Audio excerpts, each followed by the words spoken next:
Hi everybody, it's Johnny here from Saved by Love Creations, and today I'm going to show you how I use my very favorite Sizzix 3D Flowers die, which cuts a rose in two sizes, to create this aluminum can rose pendant. I showed you this previously. I've made this magazine page rose bracelet using the same die, and I just love it. I use it all the time. So to start, we're going to need, you guessed it, an aluminum can. And I have rinsed this out with warm soapy water. And you're going to need some metal snips. I picked these up at Michael's. You can also use tin snips. You can get them at the hardware store. I just start at the top here, and I'm just trying to get rid of the top part so I don't need to be careful in terms of keeping it pretty, but I do need to be careful in terms of not cutting myself, which it's probably no surprise has happened a time or two. Below this ridge is where I like to cut, so I can just get rid of that entire section. So that's off, and now I'm going to cut down the length of the can and cut the bottom off. Now this is the part where you kind of have to be careful. It's not as sharp as I thought it would be. So for the purpose of this project, I'm just gonna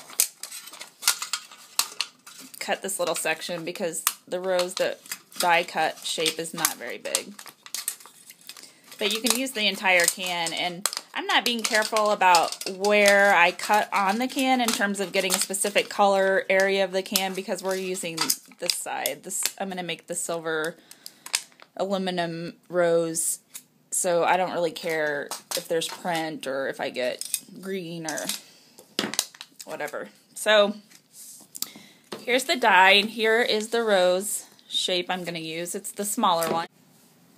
So one goes on bottom, and make sure this, like I said, it stays over the entire die cut area. Sandwich on top, and now I will run it through my machine. So I've run it through the machine, and here's how it came out.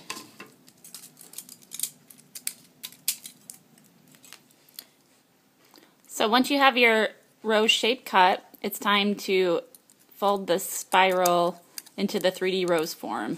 And you start at the tip and take a bamboo skewer or a toothpick or a needle tool and just start twirling.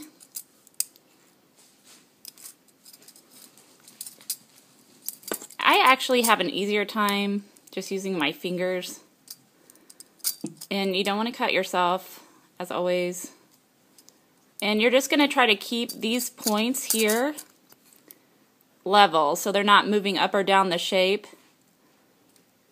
And you can roll it tightly or loosely, depending on how you want your rose to look, like it's fully bloomed or just blooming.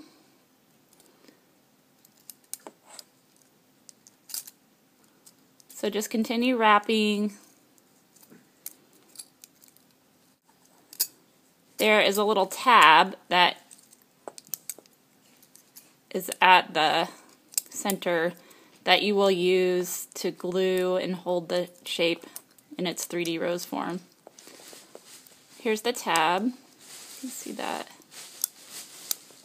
So when I flip this over, now I'm making sure I'm holding it together because it's not secured with anything.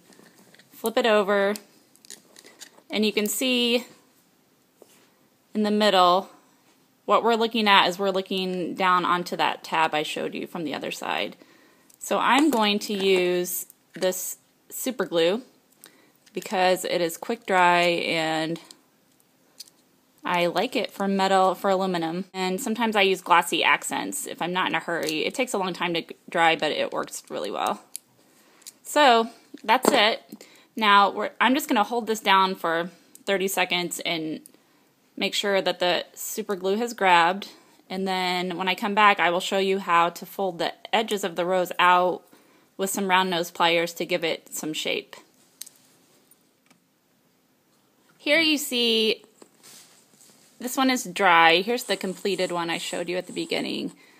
And see how the edges are curled out here like on a real rose. So to do that,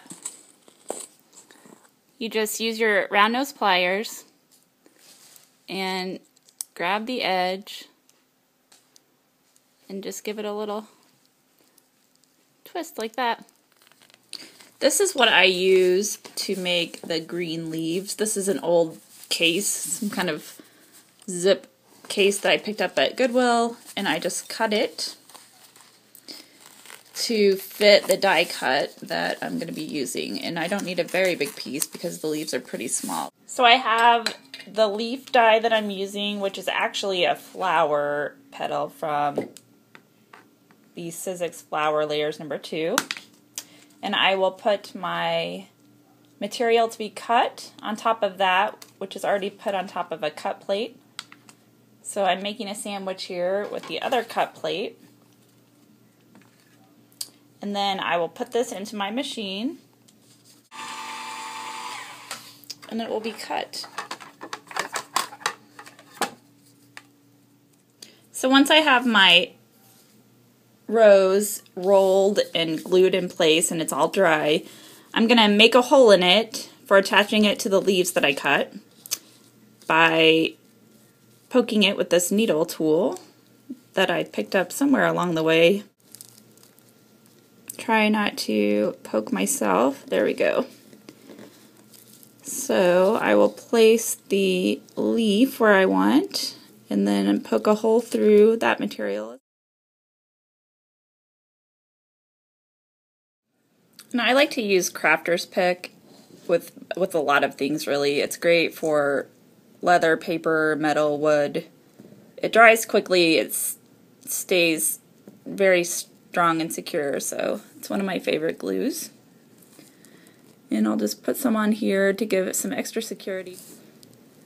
Hold that for a few seconds and let it dry, and then we'll be ready to fold the wire into a hanging loop mechanism to attach the rose to a pendant or whatever we want to do with it. So now the glue is dry and we have our rose made from an aluminum can with some fake leather from a case that we cut into leaves, and we put an eye pin through the top, and now we're going to use this eye pin to make our hanging mechanism loop. So I'm just going to bend this. I want my loop at the top. I'm just going to bend. I'm going to bend that perpendicular, right angle, and then I'm going to make a loop this way in this plane so that my necklace can go through it this way. So to do that, I'm going to take my round nose pliers and bend this wire and then wrap this part around.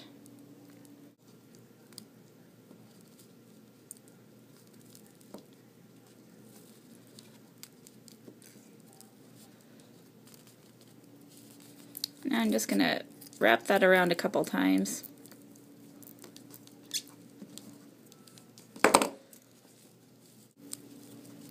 And I'm going to snip the extra off.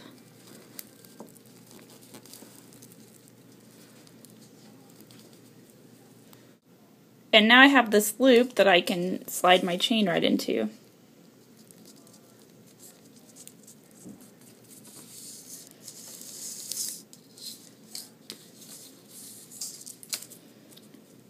And that's it. Join me at SavedByLoveCreations.com for more DIY tutorials.